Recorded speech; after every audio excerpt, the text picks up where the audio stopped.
अवधूत चिंतन श्री गुरुदेव दत्त। श्री स्वामी समर्थ महाराज की जय। तेव्हा छांदोग्य उपनिषद चालू आहे आणि छांदोग्य उपनिषदाचा आता सध्या पहिल्या अध्यायाचा 6वा खंड चालू आहे आणि त्याचे आपण 6 मंत्र घेतले। तेव्हा मागच्या वेळेस जो काही 6वा मंत्र घेतला तो संदर्भ घेऊन आता आपण पुढे जाऊया। तेव्हा 6वा जो मंत्र होता त्याच्यामध्ये आशय किंवा अर्थ असा होता की जो आदित्याचा शुभ्र प्रकाश असतो त्यालाच सा असं म्हटलं आहे आणि जो नीलवर्ण जो अत्यंत श्यामयुक्त असा असतो त्यालाच अम असं म्हटलंय आणि त्या शुभ्र प्रकाश आणि श्यामयुक्त अशा नीलवर्ण असलेला ह्या दोघांना मिळून साम असा शब्द होतो आणि तिथे सामवेदाचा तिथे संबंध येतो असं त्या ठिकाणी सांगितलंय। तेव्हा हा जो काही आदित्य मंडलाच्या अंतर्गत जो काही सुवर्णमय असा जो पुरुष दिसून येतो तो सुवर्णा समान असून त्याचे श्मश्रू असणारा म्हणजे दाढी मिशा असणारा आणि स्वर्ण सदृश्य केस असणारा तो असतो आणि तसेच तो नखशिकांत सर्वच्या सर्व बाजूनी तो सुवर्णमयच असतो असं त्या पुरुषाचं वर्णन केलंय आणि त्याच्यामध्ये साम हा जो शब्द कसा आला याचं त्या ठिकाणी वर्णन ह्या 6व्या मंत्रात केलेलं आहे। ते विस्ताराने आपण मागच्या वेळेस पाहिलं। आता त्याच्यानंतरचा आपण 7वा मंत्र पाहूया। तर 7व्या मंत्रात असं म्हटलं की तस्य यथा कप्यासम पुंडरीकम एवं अक्षिणीम तस्येदिति स एष सर्वेभ्यः पाप्स्यभ्य उदित उदेति वै सर्वेभ्यः य एवं वेद। तर अशा प्रकारे सर्व बाजूने सुवर्णवर्ण झाल्यानंतर देखील त्याच्या नेत्रामध्ये एक विशेषता असते। कशा प्रकारे असते ती विशेषता तर त्या देवाच्या ज्याप्रमाणे की कप्यास, आता कप्यास हा शब्द वापरलाय, कप्यास असतो त्याच्या सदृश्य असे लाल कमल पुंडरीकाच्या समान अत्यंत तेजस्वी असे त्याचे नेत्र असतात। इथे कपी मर्कटाच्या आसचे नाव कप्यास असं म्हटले आहे। म्हणजे उपवेशन म्हणजेच बसण्याचं जे स्थान असतं त्याला आस असं म्हणतो आपण। तर त्या धातूने धैय असा हा प्रत्यय असल्याने आस शब्द तयार होतो आणि कप्यासचा अर्थ वानराच्या पाठीच्या शेवटचा जो भाग आहे तेथे पुंडरीकास कप्यासने उपमित केले आहे आणि नेत्रास पुंडरीकाची उपमा दिली गेली आहे। अशा प्रकारे तो उपमितोपमान असं झाल्या कारणाने ही अशा प्रकारची हीन उपमा नाही असं म्हटलेलं आहे की अशा गुणाने युक्त असलेला जो आदित्याच्या अंतर्गत जो पुरुष आहे त्या पुरुषाचा उत हे गौण नाम आहे। तो हा जो देव आहे ना तो संपूर्ण पापानी अर्थात पापासहित त्यांच्या कार्याने उदित अर्थात वर गेला आहे। म्हणजे ह्या कारणाने तो उत म्हणजे वर जाणारा असा उत नामवाला आहे। आणि ज्याप्रमाणे की जो आत्मा पापापासून दूर गेलेला आहे तो पापरहित झाला आणि ऊर्ध्व दिशेला गेला इत्यादी रूपाने श्रुती पुढे म्हणते की अशा गुणाने युक्त त्या उत नामाच्या पुरुषास जो पूर्वोक्त प्रकाराने जाणतो तो देखील अशा प्रकारे संपूर्ण पापापासून मुक्त होऊन तो ऊर्ध्व दिशेला जातो। ह आणि वै हे निश्चयात्मक अर्थाचे निपात आहेत, अर्थात वर जातच राहत असतात असा याचा आशय आहे। तेव्हा ह्या 7व्या मंत्रामध्ये त्या पुरुषाचं जे काही नेत्राबद्दल जे स्वरूप आहे ते स्वरूप सांगितलं की त्याच्यामध्ये लाल रंग आहे आणि त्या लाल रंगामध्ये पापशून्यता आहे, निष्पाप झालेला आहे तो आणि त्या स्थितीमध्ये तो उत म्हणजे ऊर्ध्व दिशेला तो जातो आणि ऊर्ध्व दिशेला जाऊन तो पापमुक्त होऊन तो सर्वतोपरी मुक्ती त्याला प्राप्त होण्याच्या दिशेने तो जातो असा हा 7व्या मंत्राचा हा पूर्ण आशय आहे। आता 8वा मंत्र काय ते बघूया की ज्याचा संदर्भ जो आहे तो आदित्याच्या समान असलेल्या त्या उत संज्ञक देवाचे उद्गीतत्व असे सांगणे योग्यच आहे असं श्रुती सांगते।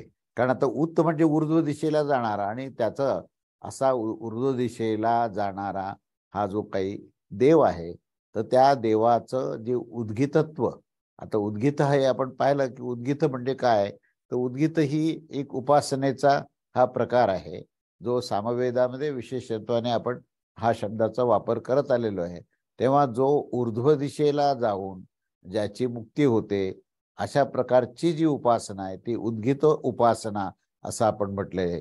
तेव्हा त्या देवाचं जे उद्गीतत्व असं जे काही आहे, तर त्याच्या संदर्भातच आता इथे श्रुती विवेचन करत आहे ह्या 8व्या मंत्रामध्ये. तेव्हा 8वा मंत्र आता काय आहे तो आपण बघूया.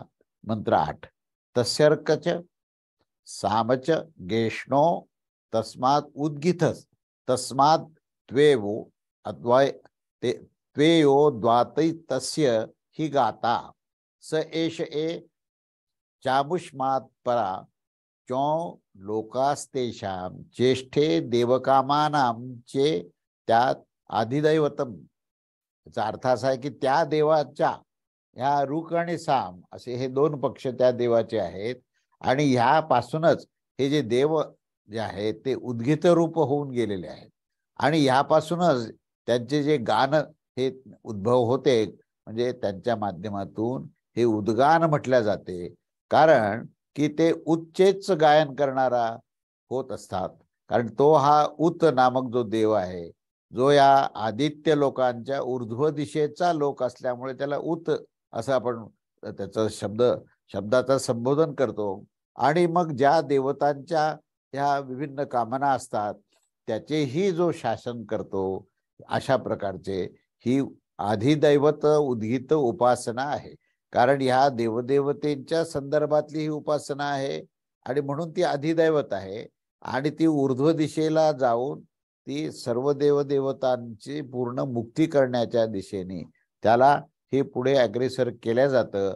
आणि अशी ही उपासना ही अधिदैवत उद्गीत उपासना आहे, आणि त्या संदर्भातच हा मंत्र आहे.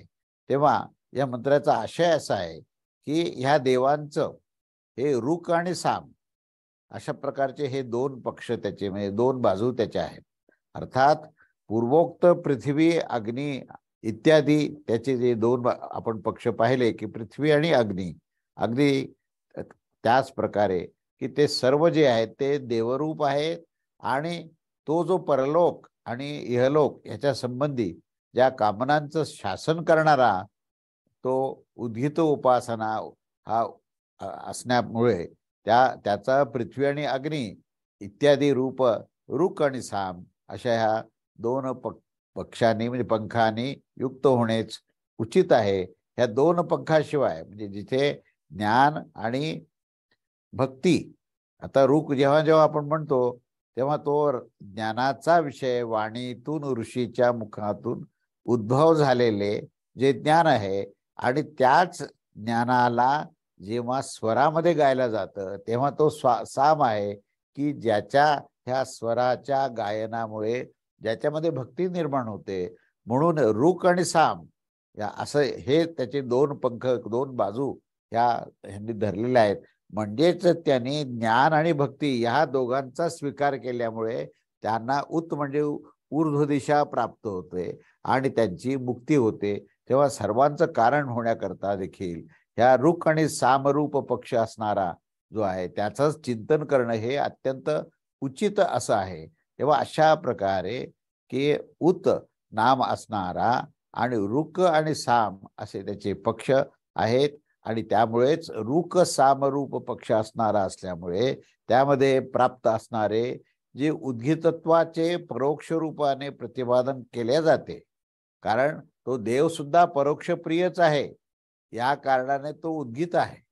आता परोक्ष प्रिय म्हणजे काय, की जो आपल्या डोळ्यांनी पाहणारा, म्हणजे जे काही प्रकृतीच्या माध्यमातून दृश्य दिसतं, आपल्या डोळ्याचं काम काय आहे की आपले डोळे सुद्धा प्रकृतीनेच युक्त आहेत, आणि त्या प्रकृतीने युक्त असलेल्या डोळ्यांनी जे दृश्य पाहिलं जातं त्या दृश्याचंच त्यांना प्रियता आहे, आणि त्या दृश्यामध्येच ते रुक आणि साम या दोघांचा विनियोग करून उद्गीत उपासना करतात. तेव्हा ते देव जे आहेत हे परोक्ष प्रिय असून परोक्ष रूपानेच ते उद्गीतत्वाचं प्रतिपादन करत असतात, आणि त्यामुळे तो स्वतः त्याला उद्गीत असंच म्हटलेलं आहे. आणि ह्याच उद्देशाने की ह्या यज्ञामध्ये तो उद्गान करत असतो आणि उच्चच तो गान करत असतो, त्यामुळे त्याला उद्गाता समजल्या जातं. अशा प्रकारे की तो उपयुक्त उत नामाच्या देवाचे गान करत असतो आणि त्यामुळे उद्गाता असं त्याचं नाम प्रसिद्ध होतं. तेव्हा अशा प्रकारचं त्या नामाने संबोधन करणे हेच उचित आहे. तेव्हा हा उत नामक देव जो आहे तो आदित्य लोकांच्याही पलीकडे जाण्याच्या कारणाने तो परांग म्हणजे ऊर्ध्व दिशेकडील लोकांमध्ये तो जातो आणि त्या लोकांचा ईश्वर जो असतो तोच शासक असतो. त्यामुळे तो केवळ शासकच म्हणजे शासन करणाराच नसून तो च शब्द वापरलाय त्या ठिकाणी. तेव्हा च म्हणजे असं सिद्ध होतं की त्याची धारणा देखील त्या बाबतीत तशी होते की ज्याच्यामध्ये रुक आणि साप हे दोन्ही त्या ठिकाणी दोन्ही जसे पक्षाचे दोन पंख असतात त्याप्रमाणे रुक आणि साम हे त्याचे पंख आहेत. म्हणजे ज्ञान आणि भक्ती ह्या दोन्हीच्या माध्यमातूनच तो ऊर्ध्व दिशेला जातो आणि त्या दिशेने जातानाच त्याची ही मुक्ती होण्याची दिशा असते. त्याने पृथ्वीच्या आणि देवलोका यांच्या ह्या दोघांना धारण केलंय. पृथ्वी जी आहे ती रुक म्हणजे ऋग्वेदाचा तिथे संदर्भ आहे आणि देवलोक जो आहे तो सामवेदाचा संबंध. आपण त्रैलोक्याचा विचार जेव्हा करतो ना की ज्यावेळेस भूलोक, भुवरलोक आणि स्वर्गलोक असे जेव्हा 3 लोकांचा विचार करतो त्यावेळेस ह्या 3 लोकांचा संदर्भ जो आहे या 3 वेदाशी असतो. म्हणून ऋग्वेद, सामवेद आणि यजुर्वेद. तर ऋग्वेद पृथ्वीवर आहे आणि सामवेद देवलोक तो पृथ्वी मध्ये अंतरिक्ष जे आहे ज्याला आपण भुवहा अशा ठिकाणी आहे आणि नंतर तोच साम जो आहे तो देवलोकामध्ये तो त्यांना घेऊन जातो आणि त्या उत नावाच्या देवाला म्हणजे जो ऊर्ध्व दिशेने जाणार आहे तो उत आणि तो उत नावाचा जो देव आहे तर त्या देवाला ऊर्ध्व दिशेने जाण्याकरता हा रुक आणि साम अशा या दोन्हीचाही विनियोग होऊन तो देवलोकात जातो. तेव्हा या मंत्रवर्णाने असं सिद्ध होत असतं की या देवतांच्या कामना सुद्धा त्याचे परिपूर्ण करण्याकरता जो ईश्वर आहे तो ईश्वरच त्याचा शासक आहे. तेव्हा अशा प्रकारे या देवांचा उद्गीताचा ही जी काही उपासना सांगितली आहे ती देवाच्या संदर्भात असल्यामुळे त्याला अधिदैवत ही उपासना, अधिदैवत उद्गीत उपासना असं त्याला म्हणता येईल. तेव्हा देवता विषयक स्वरूप समजल्या जातो आणि अशा प्रकारे या छांदोग्य उपनिषदामधील या प्रथमाध्यायाचा हा 6वा खंड जो आहे तो या ठिकाणी आपण पूर्ण केलेला आहे. आता आपण 7वा खंड म्हणजे पुढचा खंड आपण पाहूया. आता अधिदैविक उपासना, अधिदैविक उद्गीत उपासना आपण पाहिली. त्याच्यानंतर आता अध्यात्म उद्गीत उपासना असा ह्या 7म खंडाचा प्रारंभ ह्याच्याने होतोय. तेव्हा आपण आता हा 7म खंडाचा जो पहिला मंत्र आहे तो आपण बघूया. अथाध्यात्मम वाक्वेक वाक्प्राणिम प्राणिहा सामः तदेतस्यामृच्य त्या ढों साम तस्मादृच्यस्ध्यों साम गीयते वागेव सा प्राणोम तत्साम. याचा अर्थ असा आहे की याच्या पुढे अध्यात्म उपासना आता सांगितली आहे आणि त्याच्यामध्ये वाणीचं रूक आहे. म्हणजे वाणीचा संबंध ऋग्वेदाचा हे आपण आधी पाहिलं आणि ही वाणी जी आहे ती त्या प्राणाच्या अधिष्ठानावर प्राणाच्या आधारावरती वाणी चालते. त्यामुळे प्राण जो आहे त्या प्राणाला साम असं म्हटलंय आणि वाणीला रुक असं म्हटलंय. तेव्हा अशा प्रकारे ह्या प्राण आणि अशा प्रकारे ह्या वाकरूप रुक आणि प्राणरूप साम इथे अधिष्ठित असतं आणि त्या कारणाने रुकमध्ये अधिष्ठित सामाचे गायन केले जाते. म्हणजे वाणीच्या माध्यमातूनच हे सामवेद किंवा सामगान हे केलं जातं.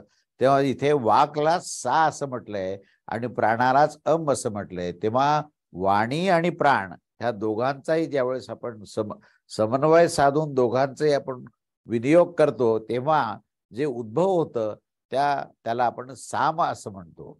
तेव्हा असं आहे की अधिदैविक उपासनेच्या नंतर अध्यात्म उपासनेचं वर्णन आता हे केलं जातं की खाली आणि वर असं स्थान असल्याने ते वाकच रुक आहे आणि प्राणच साम आहे. वायूच्या सहित घ्राणेंद्रियामध्ये प्राण म्हटलं जातं आणि वाकच सा आहे आणि प्राणच अम आहे, असं या ठिकाणी त्या दोन्हीचंही समन्वय साधल्यानंतर तो साम असा शब्द होतो आणि त्याच्यातच तो सामवेदाचा हा ठिकाणी उद्भव होतो. तेव्हा या सामवेदामध्ये वाणी आणि प्राण या दोघांचा समन्वय सांगितला आहे. त्यानंतर आता पुढचा दुसरा मंत्र असा म्हटला आहे की चक्षुरेर वर्गात्मा साम तदेत तदेत तदेत तस्यामृत्य ध्यूढं साम तस्मादृच्य ध्यूढं साम गीयते चक्षुरेव सात्मांस्त तत्साम. याचा अर्थ असा आहे की चक्षुचं रूख आहे. आता जसं वाणी रूख सांगितलंय तसं आता एकेका इंद्रियाचा ठिकाणी ऋग्वेद आणि सामवेदाचा संबंध कसा आहे हे सांगण्याकरता हे मंत्र आहेत. तेव्हा इथं असं म्हटलं की चक्षुचं रूख आहे आणि आत्मा इथे साम आहे. अशा प्रकारे ह्या चक्षुरूप रूपमध्ये हा आत्मरूप साम अधिष्ठित असतो. त्यामुळे रूखमध्ये अधिष्ठित सामाचेच गान केले जाते. चक्षुष सा आहे आणि आत्माच अम आहे, अशा प्रकारे या दोघांस मिळून साम होतो. तेव्हा इथे चक्षु आणि आत्मा या दोघांचा संबंध सांगितला आहे की इथे चक्षुच रूख आणि आत्माच साम आहे. तेव्हा आत्मा शब्दाने छायात्मकाचे ग्रहण आहे, कारण की नेत्रामध्ये स्थित होत असल्याने तो नेत्रामध्ये असलेला जो आत्मा, म्हणजे आता आपण नेत्राचा संबंध हा आत्म्याशी कसा लावलाय तर नेत्रामध्ये तो दृष्टा आहे. नेत्र जो आहे हे पाहणारे आहेत ना, हे पाहणारा जो असतो तो खऱ्या अर्थाने केवळ जे दिसणारे नेत्र आहेत तो नसतो, तर त्या नेत्राच्या माध्यमामध्ये असलेला जो आत्मा आहे म्हणजे तो आत्मा हाच दृष्टा आहे. दृष्टा जो असतो म्हणजे साक्षीत्व भाव जिथे आला त्या ठिकाणी आत्मतत्व हे आलंच. म्हणून नेत्रामध्ये जो स्थित होतो तर तो नेत्राच्या माध्यमातून नेत्राचा विनियोग करून जो सर्व दृश्याला पाहत असतो त्यालाच आत्मा म्हणतो आपण, आणि तो आत्मा म्हणजेच साम आहे. म्हणजे ह्या ठिकाणी नेत्राला रूख म्हटलेलं आहे, म्हणजे ज्याचा विनियोग केला त्याला आपण रूख म्हणतो, आणि जो विनियोग करणारा आहे तर तो जो आहे तो साम आहे. म्हणजे जसं वाणीचा विनियोग करून आपण सगळे संहिता किंवा मंत्राचं उच्चारण केलं आणि त्याच्यामध्ये हे उच्चारण करताना जे मूलभूत आधारभूत जे तत्व अधिष्ठानामध्ये असलेले जे तत्व आहे ते प्राण आहे. म्हणून वाणी आणि प्राण हे हा रूख आणि साम, तसा या नेत्रामध्ये तो आत्मा हा पाहत असतो, तो सर्व साक्षीत असतो. म्हणून या ठिकाणी नेत्र जे आहेत हे नेत्रांना रूख म्हटलंय आणि त्या मागे पाहणारा जो अधिष्ठान त्याच जे आहे ते साम आहे. अशा प्रकारे हा दुसरा मंत्र आपण पाहिला. आता त्यानंतर पुढचा आता तिसऱ्या मंत्रात काय म्हटलंय ते बघूया. श्रोत्रम एव अंग साम तदेत तदेश्याम मृत्युच ध्यूणम साम तस्मादृच्य ध्यूणम साम गीयते श्रोत्रम एव सा मनोमस्त साम. याचा अर्थ असा की श्रोत्र जे आहे ते रूप आहे आणि मन जे आहे साम आहे. अशा प्रकारे या श्रोत्ररूप रूपमध्ये मनरूप, आता इथे मनाचा संबंध येते, जसं आत्मा तिथे म्हटलं होतं तसं या ठिकाणी जे अधिष्ठान आहे ते मन आहे आणि रुख जो आहे तो श्रोत्राच्या ठिकाणी आलेला आहे. हे श्रवणाच्या ठिकाणी रुख आहे आणि त्या श्रवणाचं आधारभूत तत्व जे अधिष्ठान आहे ते मन आहे. त्यामुळे श्रोत्र रुख आहे आणि मन जे आहे साम आहे, असं या ठिकाणी रुख आणि साम याचा संबंध आहे. तेव्हा ह्या श्रोत्ररूप रूपमध्ये हे मनरूप साम अधिष्ठित असतं आणि त्याच कारणाने रूखमध्ये अधिष्ठित सामचे गायन केले जाते. तेव्हा इथे श्रोत्रच सा आहे आणि मनच अम आहे, असं या दोघांच्याही समन्वयाने साम हा शब्द तयार होतो आणि साम सिद्ध होतो, असं ह्या तिसऱ्या मंत्रामध्ये म्हटलेलं आहे. त्यानंतर आपण चौथा मंत्र पाहूया. इथे श्रोत्रच रूख आहे आणि मन साम आहे. या श्रोत्राचा अधिष्ठाता असल्यामुळे मनाची इथे सामरूपता कशी आहे हे आपण आता आधीच्या मंत्रात पाहिलं. आता त्याच्या पुढे या चौथ्या मंत्रामध्ये आपण पुढे बघूया काय म्हणतात ते. अथ एदेत क्षणम शुक्लम भाहा सैवर्गथ यन्निलम परहा कृष्णम तत्साम. तदे तदेस्यामृत्य ध्यूढुं स्वाम तस्मादृच्या ध्यूढं साम गीयते अथ यदैवत तत्क्षणं शुक्लं भाः सैव साथ यन्निलं परः कृष्ण तदमस्तस्तत्साम. असा हा चौथा मंत्र आहे. त्याचा अर्थ असा आहे की हा जो नेत्राचा शुभ्र प्रकाश आहे, नेत्रामध्ये आपण जो पाहत असतो, नेत्राच्या माध्यमातून आपण पाहत असतो, तेव्हा नेत्र स्वतः शुभ्र प्रकाशाने हा युक्त असतो आणि म्हणून त्या नेत्रालाच तिथे रुक असं म्हटलं आहे. तेव्हा त्या नेत्रामध्ये असलेला जो शुभ्र प्रकाश आहे तोच रुक आहे. आणि जो नीलवर्ण म्हणजे त्याच्यामध्ये त्या नेत्रामध्येच तुम्हाला जसं शुभ्र आहे तसा नीलवर्ण पण तुम्हाला दिसेल, तर तो नीलवर्ण जो आहे तो श्यामरूप आहे. आणि अशा प्रकारे शुभ्ररूप प्रकाशामध्ये रुक आहे आणि नीलरूप अत्यंत श्यामरूप असलेले जे आहे ते साम आहे. त्यामुळे रुकमध्ये अधिष्ठित असलेल्या सामाचेच गायन केले जाते. आणि हा जो नेत्राचा शुभ प्रकाश असतो तो त्याला सा असं म्हटलंय. आणि जो नीलवर्ण जो परम श्यामता रूप आहे तो अम आहे. आणि त्या दोघांनाही मिळून साम शब्द तयार होतो. म्हणजे रुक आणि साम याचा अंतिम जो त्याचा निष्कर्ष काय असेल तर त्या गायनाची उत्पत्ती आहे, त्या उद्गानाची उत्पत्ती आहे. आणि त्या उद्गानामध्ये हे दोन्ही शब्द येतात, सा आणि अम. त्यामुळे इथे सा आता नेत्र आणि त्या नेत्राचा जो शुभ प्रकाशामध्ये जे त्याच्या पाठीमागे जे नीलवर्ण आहे, जो श्यामता रूप आहे, त्याला अम असं म्हटलंय. म्हणजे सा आणि अम ह्याच्या पुन्हा ह्या दोघांच्याही समन्वयाने ह्या दोन्हीचे मिळून साम तयार होतो. तेव्हा याचा आशयच असा आहे की नेत्राचा शुभ प्रकाश आहे तो रुक आहे आणि जो सूर्याच्या समान दृक्शक्तीचा आणि अधिष्ठानभूत नीलवर्ण आहे त्या अतिशय श्यामल असा आहे, तर तोच साम आहे. आणि रुक आणि सामचं ह्या ठिकाणी समन्वय पुन्हा एकदा सांगितला आहे. आता पुढचा जो 5वा मंत्र आहे त्या 5व्या मंत्रामध्ये आदित्याच्या अंतर्गत आणि नेत्राच्या अंतर्गत पुरुष जे आहेत त्या दोघांची एकता दाखविली आहे. म्हणजे नेत्र आणि सूर्य या दोघांही मध्ये असलेला जो पुरुष आहे तो पुरुष एकच आहे. जो नेत्रात बसलेला पुरुष आहे तोच आदित्यामध्ये असलेला पुरुष आहे, असा हा विषय या 5व्या मंत्रामध्ये घेतलेला आहे. तेव्हा अथय मंत्र असा आहे की अथय एशोंतर दक्षिणी पुरुषो दृश्यते सैवर्त तत्साम तद तद उक्तम तद उज्जस्त तद ब्रह्म तस्ये तस्य तदेव रूपम यद मनुष्यम रूपम या मनुष्यम गेष्णो तौ गेष्णौ यन्नाम तन्नाम. अर्थ असा आहे की हा जो नेत्राच्या माध्यमामध्ये जो पुरुष दिसून येतो त्यालाच आपण रुक असं म्हणू. आणि तो जो रुक आहे तोच साम आहे, तोच उक्त आहे, तोच यजू आहे आणि तोच ब्रह्म म्हणजे वेद आहे. अशा प्रकारे यांच्यामध्ये परस्परांमध्ये इतका समन्वय आहे की जो रुक आहे तोच जो आहे तो साम आहे.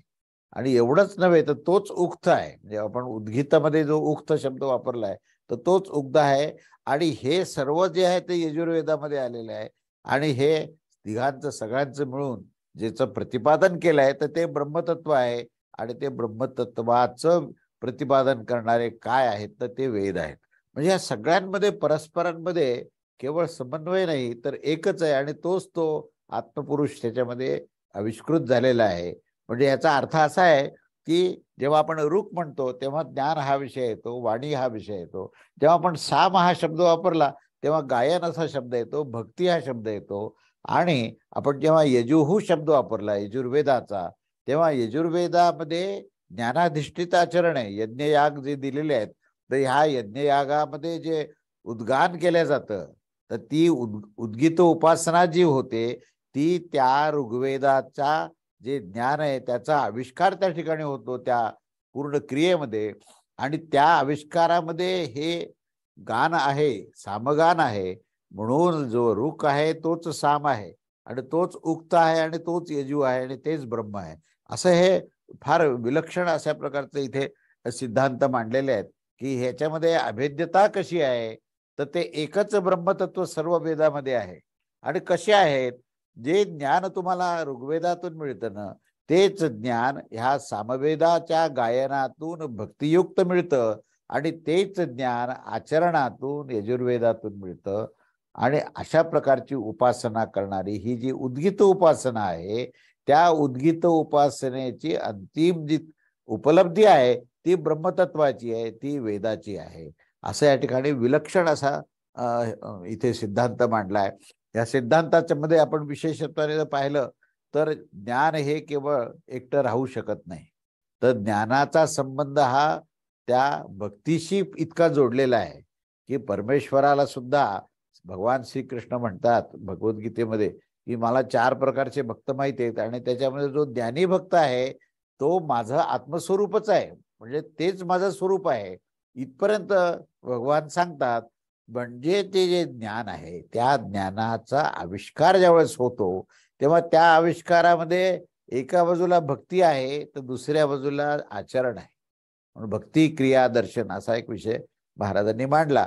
तर याच्यामध्ये भक्तीमध्ये जेव्हा भक्तीचा आविष्कार होतो तेव्हा त्याच्या अधिष्ठानाला आत्मज्ञान असतंच. ह्या आत्मज्ञानाच्या आविष्कारामध्येच ती भक्ती आहे. आणि एवढंच नव्हे तर त्याच्या अधिष्ठानात होणारं हे सर्व क्रिया सर्व आचरण त्याच्या अधिष्ठानात आहे. म्हणून यज्ञयाग करताना त्या यज्ञामध्ये जे मंत्र म्हटल्या जातात त्या मंत्रामध्ये जे उच्चारण होतं तर ते उच्चारण जे आहे तेच सामवेदाचं त्या ठिकाणी तो आविष्कार म्हणजेच तिथे भक्ती आहे. आणि त्या मंत्राचा सगळा अर्थ आशय जो आहे तो ब्रह्मज्ञानाच्या संदर्भातलाच आहे. आणि ती संबंध क्रिया जी आहे ती मनुष्याला शुद्ध करण्याकरता आहे, असा तो यजुर्वेद आहे. आणि सगळ्याचा निष्कर्ष जो आहे तो निष्कर्ष म्हणजे ब्रह्मतत्वाची प्राप्ती आहे, असं त्या पुरुषाचं रूप आहे. आणि अशा त्या आदित्यांतर्गत मध्ये जो पुरुष असतो तो या त्याच्या बाजूनी तर आहेच, पण तो सर्व बाजूनी आहे आणि तोच आपल्या नेत्रात आहे, तोच आपल्या देहामध्ये सर्वत्र आहे, हे या ठिकाणी सांगितलं आहे. तेव्हा त्याचं नाम घेताना आपण अंतर्बाह्य तो आहे अशी प्रकारची ती धारणा ठेवली पाहिजे. आणि त्या म्हणून त्याचंच आपण नामस्मरण करताना ज्ञानाचं अधिष्ठान आणि भक्तीचा आविष्कार हा झाला तर ते तुमचं ही उद्गीत उपासना सर्वार्थाने ही यशस्वी होऊ शकते. तेव्हा ह्या मंत्राचा 5व्या मंत्राचा महत्वाचा मंत्र आहे की त्याचा जो आशय आहे तो असा आहे की जो नेत्राच्या मध्यभागात पुरुष दिसून येत असतो तोच ऋक आहे आणि तोच साम आहे, तोच उक्त आहे आणि तोच यजू आहे आणि तोच ब्रह्म आहे, असं इतक्या गोष्टी त्यांनी नेत्रामध्ये असलेल्या पुरुषात सांगितलं आहे. आणि तोच तो वाघादी अध्यात्म आणि पृथ्वी इत्यादी अधिदैविक ऋक आहे, तोच अध्यात्म आणि अधिदैविक या दोन्ही गोष्टी त्याच्यामध्येच आहेत. ज्याचे पाय नियत अक्षराने बांधलेले गेले आहेत तो ऋक आणि तर प्रसिद्ध असतात. आणि अशा ठिकाणी तो साम सुद्धा हा त्याच पद्धतीचा आहे. आणि त्यानंतर तो ऋक आणि साम हे एकमेकाशी एकरूपता असणारे आहेत हे प्रसिद्धच आहे. पण त्याचबरोबर ह्या यजुर्वेदालाही तिथे घेतलेलं आहे आणि ब्रह्मतत्व हे त्याच्यामध्येच ओतप्रोत आहे हे आपल्याला त्या ठिकाणी दिसतं. तेव्हा हा उक्तचा सहचारी असल्याने स्तोत्र हे सर्व जे गायला जातात त्या गाण्यालाच साम असं म्हटलंय. आणि उक्त पासून भिन्न जे शास्त्र म्हणजे मंत्रविशेष आहे तेच ऋक आहे. आणि म्हणून स्वाहा स्वधा आणि वषट आदी संपूर्ण वाक्य जे आहे हे जे यजुर्वेदामध्ये असते ते सर्वात्मक आणि सर्वांचं कारण असल्याने हा यजुर्वेद सुद्धा हा स्वयं पुरुषच आहे असे आम्ही पूर्वी सांगितले आहे. तेव्हा इथे ऋग्वेदाचे प्रकरण असल्याने तोच ब्रह्म आहे. या वाक्यामध्ये ब्रह्म शब्दाने 3ही वेदांचा संदर्भ इथे घेतलेला आहे. तेव्हा अशा या नेत्रस्थ पुरुषांचं तेच रूप दाखविले जात आहे की ते रूप काय आहे तर जे रूप त्या आदित्यांतर्गत पुरुषाचं होतं, ज्याचा हिरण्मय इत्यादी अधिदैवत अशा प्रकारचं रूप आपण वर्णन केलं होतं, तर ते ह्या आदित्य पुरुषाच्या बाजूने असते. आणि जे त्या उत अथवा उद्गीत इत्यादी नामाने असतं तेच ह्याचे नाम आहे. जर असे म्हणाल की आश्रयाचा भेद असल्याने आदित्यांतर्गत पुरुषाचं रूप गुण आणि नाम हे चक्षुष पुरुषामध्ये अतिदेश म्हणजे अन्याच्या धर्मास किंवा इतर अन्याप्रमाणे हे लावणे असेल तर असे होण्यामुळे आणि ईशतृत्व म्हणजे हे शासन करणारा जो ईश्वर आहे त्याच्या विषयामध्ये सुद्धा भेद दाखवल्या गेले आहेत असं जर तुम्ही म्हणाल, कारण आदित्य आणि नेत्रांगत पुरुषामध्ये भेद आहे असं जर तुम्ही म्हणाल तर ते सर्वथा अनुचित आहे. कारण तो एकच जो नेत्रामध्ये असलेला जो पुरुष आहे तोच त्या आदित्यामध्ये आहे आणि तोच रुख साम यजु आणि उक्त आणि ब्रह्मतत्व आहे असे या ठिकाणी वरच्यावर सांगितलेलं आहे. त्यामुळे इथे अभेद्यता दाखवलेली आहे. कारण असं मानल्यामुळे अमुना अननैव ह्या शब्दाने प्रतिपादित एकाच्याच द्वारे दोघांची प्राप्ती होणे हे संभव होऊ शकत नाही, कारण एकच तत्व आहे, दोन त्या ठिकाणी काही नाही. तेव्हा जर असं म्हणाल की त्या दोन रूप प्राप्त होत असतात तर तसे ते एकरूप होत असतात इत्यादी रूपाने श्रुती ही वरचेवर सांगते की ते एकच सर्वत्र आहे. तर हेही असं म्हणणं हे महत्वाचं ठरेल, कारण निरवय असणाऱ्या त्या कारणाने एकच चैतन्याचे दोन रूप संभवतच नाहीत, तर ते एकमेव अद्वितीय आहे असाच त्या ठिकाणी वारंवार उल्लेख केलेला आहे. तेव्हा अध्यात्म आणि अधिदैवत या दोघांमध्ये एकताच आहे.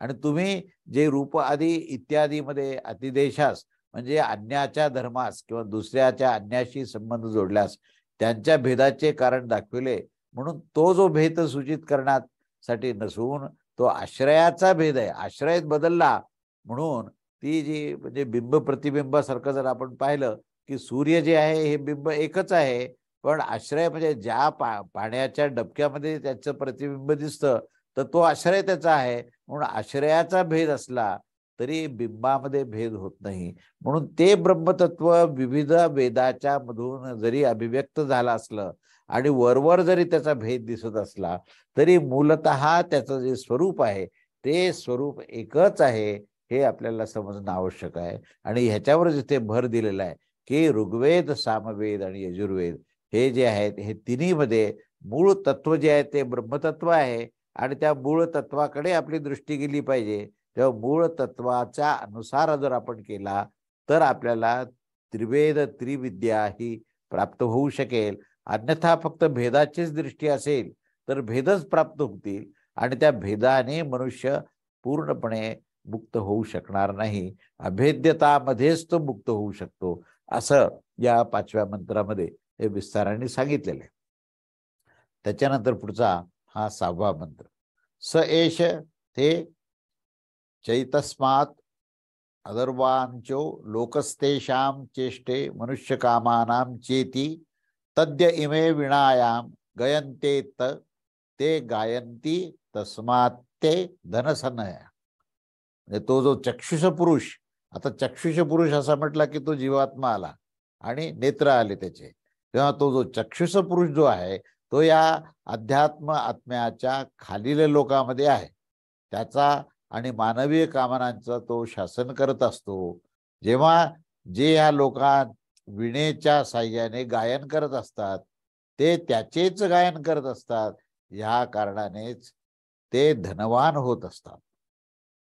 याचा आशय असा आहे की जो हा चक्षुष पुरुष आहे तो या आध्यात्मिक आत्म्याच्या पेक्षा खाली आहे, कारण तिथे तो जीव भाव तिथे आहे.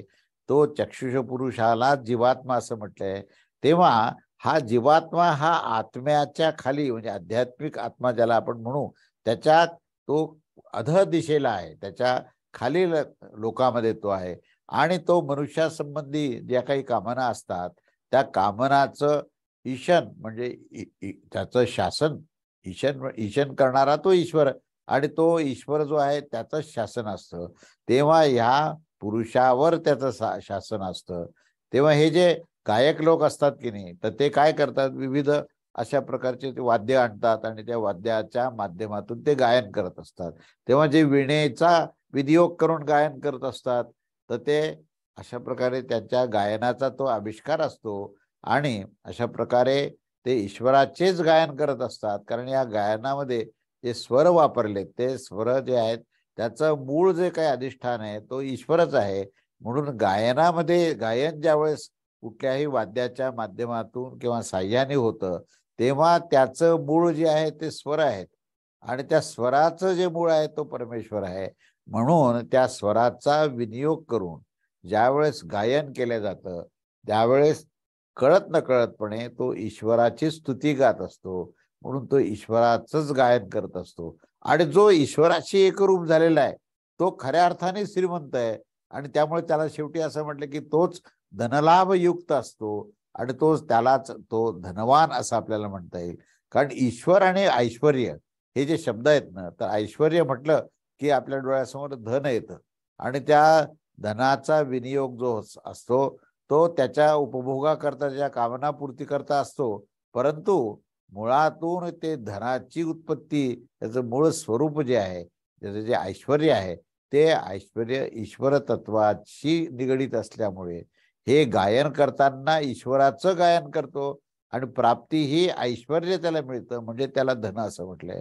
पण ऐश्वर्य याचा खरा जर शब्द म्हणायचा असेल तर त्या ठिकाणी त्याला दैवी संपदाही प्राप्त होत असते. हे समजणं खूप महत्वाचं आहे. असं हे दैवी संपदा त्याला मिळते आणि म्हणून तो धनवान होतो असा त्याचा अर्थ आहे. त्याच्या पुढे या सर्व गोष्टीमध्ये एक अभेद्य दृष्टी कशी असावी या संदर्भामध्ये इथे उपासना जी केलेली आहे त्या उपासनेचं फल सांगितलंय की अथय मंत्र 7वा, अथय एतद्देवं विद्वान साम गायथ्युभौ स गायती सो मुनैव स एष ए चामुष्मात् परा जो लोकांस्थांच्या आपनोती तेव कामाश्च. म्हणजे याचा अर्थ असा की जो या प्रकारे चक्षुष आणि आदित्य ह्या दोनही पुरुषांची एकता जाणणारा असतो आणि असा जाणणारा जो पुरुष आहे तो जेव्हा सामगान करत असतो तेव्हा तो चाक्षुष आणि आदित्य ह्या दोघांचेही तो गायन कळत नकळतपणे करत असतो. आणि तो ह्याद्वारे ह्या आदित्य लोकांच्या वरील जे लोक आहेत, म्हणजे आदित्याच्याही ऊर्ध्व दिशेने जे लोक आहेत आणि जे देवतांचे सर्व भोग आहेत ते सर्व भोग त्याला प्राप्त होत असतात. अशा प्रकारे हे सांगितलं की ज्याला ह्या दोन्ही पुरुषामध्ये अभेद्यता दिसते, चाक्षुष पुरुषामधला जो पुरुष तत्व आहे आणि आदित्यामध्ये जो पुरुष तत्व आहे, म्हणजे व्यष्टी आणि समष्टी असं म्हणता येईल आपल्याला की व्यष्टी समष्टीमध्ये अभेद्यता आली तर तो आदित्याच्या ऊर्ध्वलोकामध्ये जाऊन सर्वतोपरी दिव्य भोग प्राप्त करतो असं या ठिकाणी वर्णन केलं आहे. तेव्हा याचा आशय असा आहे की हा उपर्युक्त देवास जो अशा प्रकारे जाणणारा आहे, म्हणजेच कसं जाणणारा, तर पुरुष जो आहे तो पुरुष सामगान करणारा जो पुरुष आहे तो कसा आहे, तर तो चाक्षुषही आहे आणि आदित्यामध्येही आहे. अशा दोघांमध्ये सुद्धा या पुरुषाचंच तो गायन करत असतो, ह्याची त्याला जाण असते, अशा प्रकारची त्याला त्याची ओळख असते. तेव्हा अशा प्रकारचा जाणणारा जो आहे तो ह्या उपासकास या आदित्याद्वारेच तो या आदित्याच्या ऊर्ध्व दिशेने असलेले जे लोक आहेत त्या लोकांस तो प्राप्त होतो. म्हणजे ही अतिशय उच्च स्थिती त्याला मिळते, कारण आदित्य हा देवलोकाचा भाग आहे, पण त्याच्याही वरचा जो लोक आहे तो अत्यंत श्रेष्ठ असा आहे. त्या श्रेष्ठ लोकांमध्ये त्याचा प्रवेश होतो. आणि मग त्याचं तात्पर्य असं आहे की या आदित्य अंतर्गत जो देव रूप होऊन तो ह्या सर्वांना, ह्या देवतांच्या भोगांना तो पूर्णपणे प्राप्त होत असतो. अशा रीतीने हे 7 मंत्र झालेले आहेत. त्याचे पुढे 8वा आणि 9वा मंत्र आपण पुढच्या रविवारी घेऊया. अवधूत चिंतन. श्री गुरुदेव दत्त. श्री स्वामी समर्थ महाराज की जय.